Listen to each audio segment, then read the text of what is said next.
Muchas gracias, diputada. Tiene la palabra la diputada Romina del Pla. Gracias, buenos días a todas y a todos.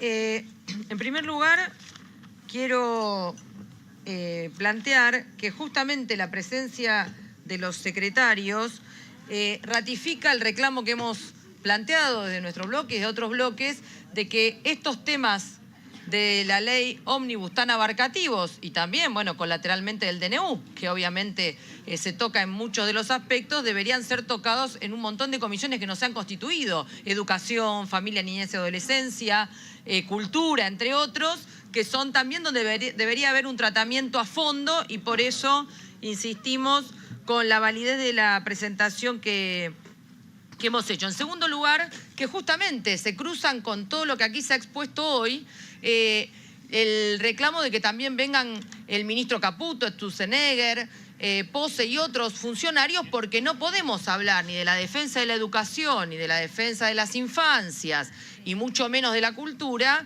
si no hablamos del verdadero rodrigazo que se ha implementado con esta mega devaluación, con este proceso de indexación de todas las deudas en dólares en beneficio de las grandes patronales y los bancos y el congelamiento de salarios y jubilaciones. Y este tema es clave porque justamente uno de los temas que en estas jornadas prácticamente no se ha abordado en ningún caso es el tema de qué pasa con los salarios y las jubilaciones que están completamente congelados y por extensión también los planes sociales y en ese sentido todo eso agudiza el impacto de obviamente las víctimas de este ajuste que por supuesto no paga la casta sino que pagan justamente quienes deben asistir a la educación pública, quienes deben ser beneficiarios de la cultura y ni que hablar de los programas de protección de la niñez y de la adolescencia. Entonces, en ese sentido, me parece que justamente aquí en estos dos temas que se están abordando, tenemos, bueno, una política, hoy se va a conocer el índice de inflación, más o menos podemos decir que va a rondar el 25%, es un ajustazo fenomenal que licúa claramente los ingresos y que es una política que en definitiva intenta implementar un régimen de excepción que difícilmente se pueda llevar adelante si no es con justamente esta democracia de infantería que ayer defendió la ministra Bullrich con tanto énfasis para criminalizar a todos aquellos que se opongan a esta andanada de ataques. Y en ese punto voy directo al tema. Aquí se mencionó ya varias veces hoy, pero el primer punto que nadie explicó, y en esto insisto al secretario de Educación, es cómo piensan garantizar el funcionamiento de las universidades nacionales y todas las responsabilidades que aún, y solo voy a coincidir en esto, que gran parte de todas estas políticas de fragmentación y de financiamiento y de desastre del sistema educativo vienen desde los 90 en adelante. Es lo único que vamos a tener un punto de coincidencia probablemente, pero efectivamente, ¿cómo va a ser para que funcionen las universidades con un presupuesto prorrogado que ya era de ajuste, por eso no lo votamos el año pasado, y que ahora, con una inflación del 200%, claramente plantea que en junio se cancela con suerte y viento a favor cualquier funcionamiento de las universidades nacionales. Esto me parece que es un punto que hay que abordar de arranque, porque es un tema verdaderamente de emergencia que tenemos que colocar. El segundo punto es el siguiente. El secretario Torrens no se refirió a un tema que es clave en el DNU, que si bien está suspendida su aplicación por los fallos cautelares, que es el tema de la declaración de esencialidad y la prohibición del derecho de huelga, es un tema crucial.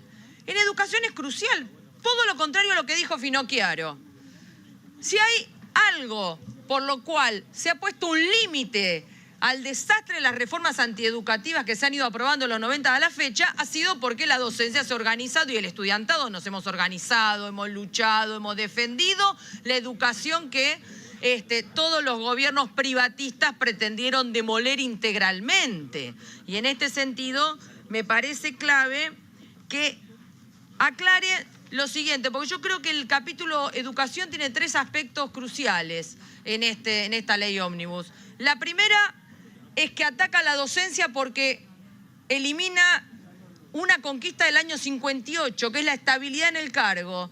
Quiero, secretario, que me conteste, cuando ustedes hablan del examen cada 5 años de reválida de títulos, ¿eso tiene una implicancia directa sobre la carrera laboral?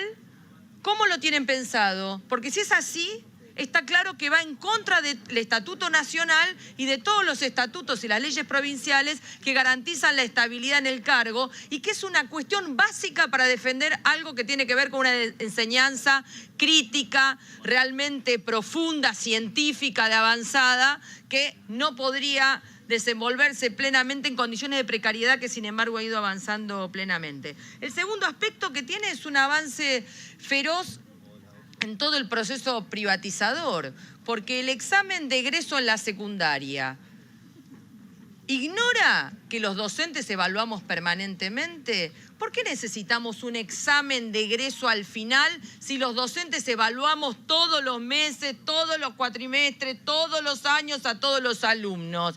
¿No se entiende cuál es el proceso educativo que pretenden evaluar por fuera del proceso educativo cotidiano? El examen de egreso anula todo el proceso educativo que se viene desenvolviendo y el proceso justamente de evaluación de los aprendizajes que desenvolvemos. Entonces solo tiene un objetivo, que es generar una profundización del sistema diferenciado. Entonces quiero saber dónde, qué piensan realmente hacer con esto, porque no me cierran los planteos de que no habría rankings y demás, porque los rankings se hacen solos. Ya lo explicamos en su momento cuando bajo el macrismo pretendían justamente establecer la publicidad de los datos de las evaluaciones estandarizadas.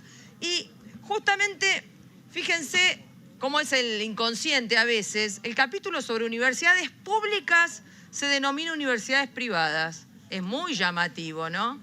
Es muy llamativo. Quien quiera disimular el intento de privatización sobre la educación universitaria, bueno, tiene que ir a alguna sesión de terapia rápidamente porque le ha saltado allí. ¿Y cómo salta? Y bueno, salta porque, imagínense, en semejante nivel de ajuste presupuestario y donde se habilitan masivamente los aportes y los recursos por fuera que se puedan gestionar, está claro que la orden del día es habilitar todo el financiamiento privado en las universidades públicas. Y esto no tiene nada que ver con un extranjero que viene a estudiar acá, que es un aspecto ínfimo y que no garantiza el funcionamiento de nada. Eso es para propaganda.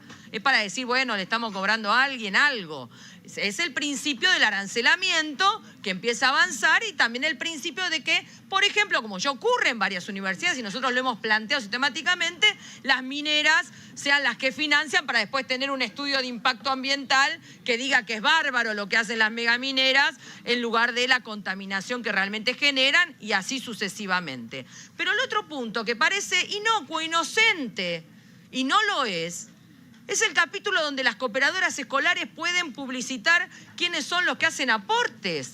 Y no tiene nada que ver con que alguien haga una donación, digamos, porque dona una escuela, un terreno o lo que fuera. Eso ocurre todos los días. Pero el hecho de que pueda publicitar la donación a través de cartelerías y demás tiene que ver con otra cosa, no con lo que ya ocurre cotidianamente. Alguien dona un terreno para construir una escuela y, por supuesto, tiene el debido reconocimiento. Están hablando de otra cosa. Están hablando de que los recursos que no van a venir ni del Estado Nacional ni de los estados provinciales, en este proceso también de ajuste generalizado, entonces que la escuela se los procure como pueda. Tiene que pintar, bueno, que consiga un sponsor. Tiene que sostener el comedor escolar porque realmente lo que se envía no es sostenible, bueno, que se consiga otro sponsor. Y así sucesivamente es un principio de privatización profundo. Y lo mismo lo del homeschooling. Acá no nos pueden vender gato por liebre. El tema de que los niños, las niñas, les niñes... se plantea la posibilidad de la educación a distancia, tiene directamente que ver con algo que planteó recién también del informe que dio el secretario de Familia y de Niñez, y lo voy a formular en forma de pregunta. realmente borrar de todas las leyes como la de los 1000 días, la ley Micaela y otras, borrar el concepto de personas gestantes o de las diversidades de identidad de género y reemplazar en todos los casos por mujer, y soy una mujer orgullosa de serlo, pero tengo claro además que ha sido una lucha enorme el reconocimiento de las diversidades, de las personas gestantes y demás. ¿Alguien cree que simplemente por sacar la frase va a poder borrar la realidad? ¿O también le van a aplicar el Código Penal a las diversidades sexuales cuando pretendan que se las identifique como tales? O cuando una persona gestante reclame que en lugar de llamarle mujer, diga no, nómbreme como yo me reconozco en mi identidad de género. ¿También le van a aplicar el Código Penal? La modificación que tanto defendió ayer Patricia Bullrich. La realidad no se puede tapar simplemente reemplazando conceptos. Otro en el mismo sentido.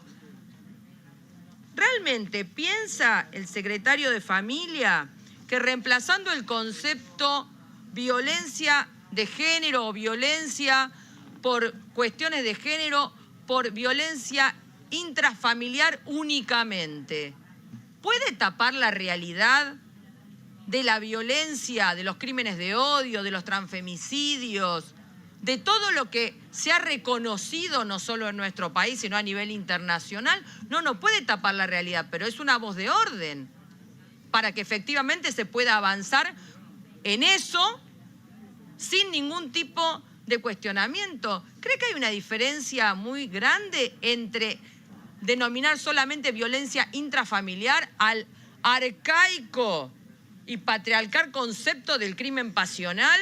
Yo no le veo una diferencia tan grande, sinceramente. Y esto tiene relación ¿con qué? Con la educación a distancia. ¿Por qué? Porque justamente es el otorgamiento de un reclamo de los sectores más oscurantistas que no quieren que los niños, las niñas y los niñes vayan a socializar a las escuelas, quieren la educación cerrada y completamente domesticada, subordinada, nada de socialización ni de educación científica, crítica y demás. Entonces, quiero que hagan precisiones sobre este tema, porque es muy grave. En el marco de más de un 60% de la niñez bajo la línea de pobreza, donde no se ha explicado cómo se pretende atacar esa situación, porque lo que vemos es un ajuste, lo expliqué al principio, no veo cómo se va a resolver la situación de vulnerabilidad de la cual tanto se habla. Dos cosas para terminar. Aquí el secretario de Cultura o subsecretario de Cultura, ya no sé a qué niveles han degradado los conceptos, ha planteado una defensa a rajatabla de lo que él llama el plan cultural, que no es otra cosa que la eliminación del Fondo Nacional de las Artes, del Instituto Nacional del Teatro, del Instituto Nacional de la Música, del INCA y así sucesivamente.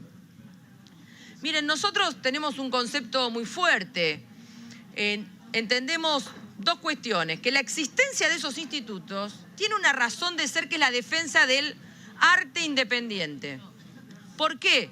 Porque sin la posibilidad de un financiamiento y de un fomento estatal, queda solamente limitada la posibilidad a aquello que sea mercantilizado completamente. Y el arte es subversión, el arte es creación, no puede estar subordinada a la mercantilización. Entonces, en ese sentido, nosotros cuestionamos ese articulado, como todo el conjunto de la ley ómnibus, como todo el conjunto del DNI, pero particularmente quiero insistir en la razón de ser de un concepto que lo hemos planteado en función de la creación del Instituto Nacional de la Danza, que dicho sea de paso, tiene dictamen de la Comisión de Cultura. Insistiríamos en que esto se apruebe. ¿Por qué? Porque tienen este concepto de defender el desarrollo de la creación cultural en cada una de las áreas y de las expresiones, bajo la forma de la autonomía y de la defensa del presupuesto propio. Esto, por supuesto, yo entiendo, va en contra del compromiso que acaban de tomar con el Fondo Monetario Internacional, de llevar el ajuste a niveles estratosféricos de déficit cero, que tienen que ver no con resolver los negocios de la casta, que se está llenando los bolsillos, sino con atacar todo aquello que sea en beneficio de algún sector de la población. Por lo tanto, me parece que en ese sentido ha sido muy claro el cacerolazo de ayer, no solo aquí en la Ciudad de Buenos Aires, en La Matanza, en Tucumán, en todo el país, que ha planteado la defensa incondicional de estos institutos bajo este concepto. No botín de algún sector, cierro con esto, de algún sector político, sino con el criterio de la autonomía y del presupuesto propio. Y entonces, por último, digo lo siguiente.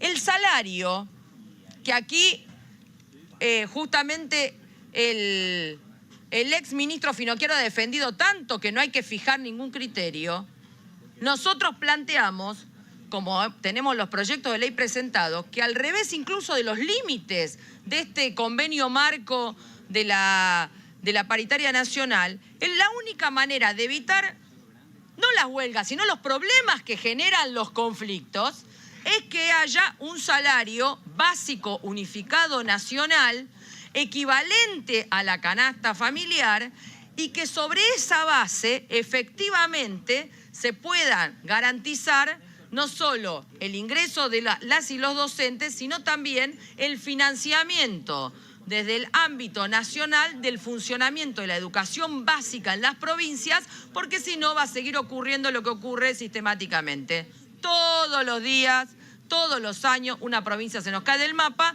y justamente esto no se puede resolver con la designación de esencialidad, la prohibición del derecho de huelga o el Código Penal, sino se tiene que resolver sobre la base de que el financiamiento salga de donde corresponde, que es el presupuesto nacional, sobre la base de dejar de pagar las ilegítimas deudas. Sobre esto, claramente va a haber muchísimas repercusiones, porque esto no se resuelve simplemente con un decreto o con una ley, sino se resuelve con algo tan claro como es la lucha de clases, y allí donde la izquierda está y tiene una intervención enorme. Así que no hagan cuentas raras sobre la representación de la izquierda, porque saben que la izquierda tiene una influencia y una intervención en los intereses estratégicos de la clase obrera, que es donde tenemos que estar y donde están tan preocupados por bloquear nuestra participación. Muchas gracias.